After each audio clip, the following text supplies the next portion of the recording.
ನಮಸ್ಕಾರ. ನಾನು ನಿಮ್ಮ ಶ್ರೀಪತಿ ಹೆಗಡೆ ಹಕ್ಕಲಾಡಿ. ನನ್ನೆಲ್ಲ ಮೀಡಿಯಾ ಫೋಕಸ್ ವೀಕ್ಷಕ ಮಿತ್ರರಿಗೆ ಸ್ವಾಗತ.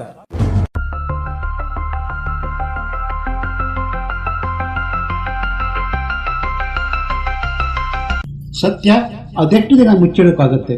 ಒಂದಲ್ಲ ಒಂದು ದಿನ ಹೊರಗೆ ಬರಲೇಬೇಕು. ಸತ್ಯ ಮುಚ್ಚಿಟ್ಟಷ್ಟು ಮತ್ತಷ್ಟು ಪ್ರಖರವಾಗಿ ಹೊರಗೆ ಬರುತ್ತೆ. ಹಾಗೆ ಮುಚ್ಚಿಟ್ಟ ಅದೆಷ್ಟೋ ಸತ್ಯ ಪ್ರಕಟವಾಗಿದ್ದೂ ಇದೆ. ಉತ್ತರ ಪ್ರದೇಶ ಕಲ್ಕಿ ಅವತಾರ ಭೂಮಿ ಸಾಂಬಾಲ ಮಸೀದಿ ಮಂದಿರ ಕಥೆಗೂ ಹೊಸದೊಂದು ಟ್ವಿಸ್ಟ್ ಸಿಕ್ಕಿದೆ.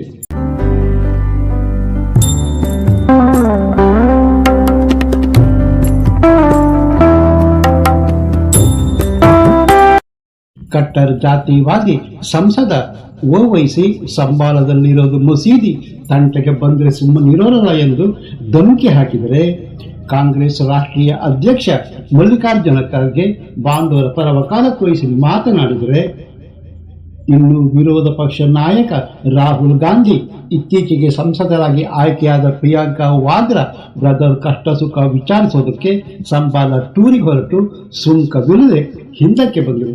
ಅಖಿಲೇಶ್ ಯಾದವ್ ಸಂಸತ್ತಿನಲ್ಲಿ ಲೊಬೋ ಲೊಬೋ ಅಂತ ಬಾಯಿ ಪಡ್ಕೊಂಡ್ರು.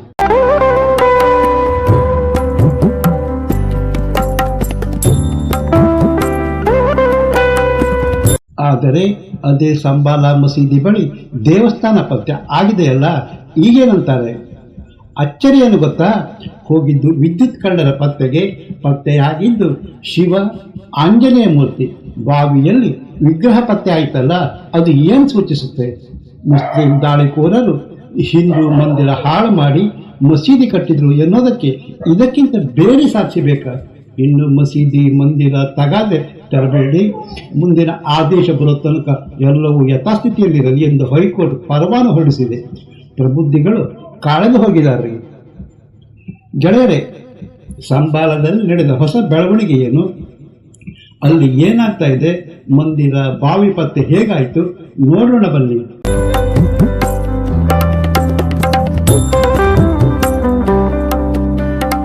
ಉತ್ತರ ಪ್ರದೇಶ ಸಂಬಾಲ ವಿದ್ಯುತ್ಗಳು ಪತ್ತೆಗೆ ಹೋದ ಅಧಿಕಾರಿಗಳಿಗೆ ಕಳ್ಳರು ಸಿಕ್ಕಿದ್ದಾರೆ.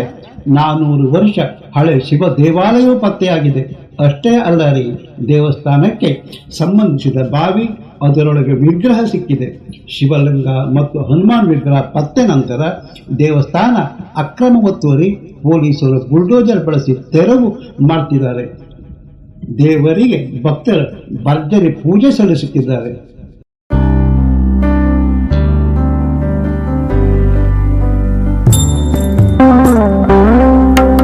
ದೇವಾಲಯದಲ್ಲಿ ಶಿವಲಿಂಗ, ಹನುಮಂತ ಮತ್ತು ನಂದಿ ವಿಗ್ರಹ ಕಂಡು ಬಂದಿದೆ. ದೇವಸ್ಥಾನ ಯಾಕೆ ಕಾಣೆಯಾಗಿತ್ತು ಎನ್ನುವುದು ಸಸ್ಪೆನ್ಸ್. ಏನೂ ಅಲ್ಲ, ಭಾರತದಲ್ಲಿ ಅಕ್ರಮಕ್ಕೆ ಒಳಗಾದ ಹಲವು ಮಂದಿರ ಸಾಕ್ಷಿಯಾಗಿದೆ ಅಲ್ವಾ? ಇದು ಹಾಗೆ.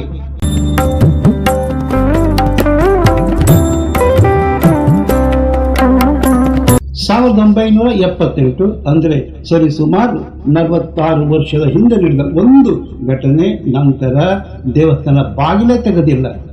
ಏಕೆ ಅಂತ ಹುಡುಕ್ತಾ ಹೋದರೆ ಸಿಗುತ್ತೆ ರೋಚಕ ಟ್ವಿಸ್ಟ್. ಆ ಒಂದು ಘಟನೆ ಅಲ್ಲಿದ್ದ ಅರ್ಚಕರ ಸಹಿತ ಎಲ್ಲ ಹಿಂದೂಗಳು ಓಡಿ ಹೋದ್ರ.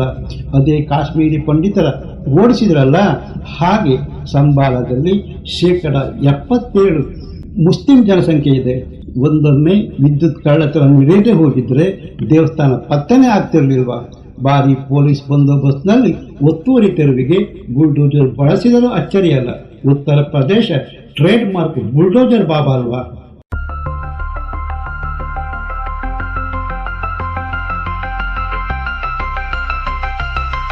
ಸಂಬಾಲ ಜಿಲ್ಲೆ ಕುಗ್ಗುಸರೆ ಪ್ರದೇಶದಲ್ಲಿ ಶಂಕರ ದೇವಾಲಯ ಕಂಡು ಬಂದಿದೆ. ಹಿಂದೆ ಇಲ್ಲಿ ಹೆಚ್ಚಿನ ಸಂಖ್ಯೆ ಹಿಂದೂ ಕುಟುಂಬ ಇತ್ತು ಎನ್ನಲಾಗುತ್ತಿದ್ದು, 1976 ಮತ್ತು 1978 ನಡೆದ 2 ಪ್ರಮುಖ ಗಲಭೆ ಹಿಂದೂಗಳು ಅಲ್ಲಿಂದ ಎದ್ದು ಹೋಗುವಂತೆ ಮಾಡಿತು ಎನ್ನಲಾಗುತ್ತೆ. ಪ್ರಸಕ್ತ ಸಂಬಾಲದಲ್ಲಿ ಹಿಂದೂ ಇದ್ದಾರೆ ಅಂದರೆ ಇದ್ದಾರೆ, ಇಲ್ಲ ಅಂದರೆ ಇಲ್ಲ. ಮುಸ್ಲಿಂ ಸಂಖ್ಯೆ ಎಷ್ಟು ಗೊತ್ತಾ? 77%.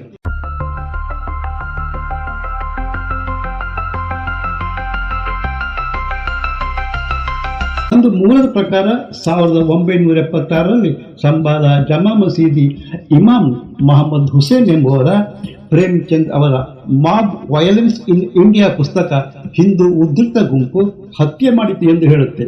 ಮೌಲಾನಾ ಹತ್ಯೆ ನಂತರ ಅವರ ಕುಟುಂಬ ಅಜಂಗಢ್ ಅಹಿರುಲ್ಲಾಗೆ ಸ್ಥಳಾಂತರಗೊಂಡಿತು. ಮೌಲಾನಾ ಹತ್ಯೆ ನಂತರ ಮತ್ತಷ್ಟು ಗಲಭೆ ನಡೆದ ನಂತರ ದೇವಸ್ಥಾನಕ್ಕೆ ಬೀಗ ಹಾಕಲಾಯಿತು ಎನ್ನಲಾಗುತ್ತೆ. ದೇವಸ್ಥಾನದಲ್ಲಿ ಗಂಟೆ ಇತ್ತು. ಮಸೀದಿ ಮುಂಭಾಗದಲ್ಲಿ ಗಾಜಿನ ಚೌಕಟ್ಟಿನ ಹಾಳೆ ಇತ್ತು. ಅದರ ಮೇಲೆ ಗಿಳಿ ಹಸಿರು ಶಾಯಿಯಲ್ಲಿ ಹರಿಹರ ದೇವಾಲಯ ಎಂದು ಬರೆಯಲಾಗಿತ್ತು. ಆದರೆ ಆ ಚಿಹ್ನೆ ಈಗಿಲ್ಲ ಎನ್ನುತ್ತಾರೆ ಪುಸ್ತಕ ಲೇಖಕರು. ಅಂದಹಾಗೆ ಸ್ವಾತಂತ್ರ್ಯ ನಂತರ ಸಂಬಾಲದಲ್ಲಿ ಒಂದಲ್ಲ ಎರಡಲ್ಲ 14 ಬಾರಿ ಗಲಭೆ ನಡೆದಿದೆ. 1956ರಲ್ಲಿ ಮೊದಲು, 1959 ಮತ್ತು 1966ರಲ್ಲಿ ಕೋಮು ಗಲಭೆ ನಡೆದಿತ್ತು. 1976 ಮತ್ತು 1978ರಲ್ಲಿ ನಡೆದ ಮತ್ತೆರಡು ಗಲಾಟೆಯಲ್ಲಿ ಹೆಚ್ಚಿನ ಸಂಖ್ಯೆಯ ಜನ ಪ್ರಾಣ ಕಳೆದುಕೊಂಡರು. 1980ರಲ್ಲಿ ನಡೆದ ಹಿಂಸಾಚಾರದಲ್ಲಿ 14 ಜನ ಮತ್ತೆ ಪ್ರಾಣ ಕಳೆದುಕೊಳ್ತಾರೆ. 1992ರಲ್ಲಿ ಬಾಬರಿ ಮಸೀದಿ ಧ್ವಂಸದ ಸಂದರ್ಭದಲ್ಲೂ ಸಂಬಾಲದಲ್ಲಿ ಹಿಂಸಾತ್ಮಕ ಘಟನೆ ನಡೆದಿತ್ತು. ಸಂಬಾಲ ಸಂಘರ್ಷ ಹಿಂದೂಗಳು ಎದ್ದು ಹೋಗುವಂತೆ ಮಾಡಿದ್ದಾರೆ. ಗೊತ್ತಿಲ್ಲ ರೀ, ಪದೇ ಪದೇ ನಡೆಯುವ ಗಲಭೆ ಸಹವಾಸವೇ ಬೇಡ ಎಂದು ಹಿಂದೂಗಳು ಸಂಬಾಲ ತೊರೆದರ. ಕಾಶ್ಮೀರದಲ್ಲಿ ಹಿಂದೂಗಳು ಧಮಕಿ ಹಾಕಿ ಓಡಿಸಿದಂತೆ ಓಡಿಸಿದರ. ಸಂಬಾಲದಿಂದ ಎದ್ದು ಹೋದವರು ಈಗ ಎಲ್ಲಿದ್ದಾರೆ? ಸತ್ಯ ಗೊತ್ತಾಗಬೇಕಿದ್ರೆ ತನಿಖೆ ನಡೆಯಬೇಕಷ್ಟೇ.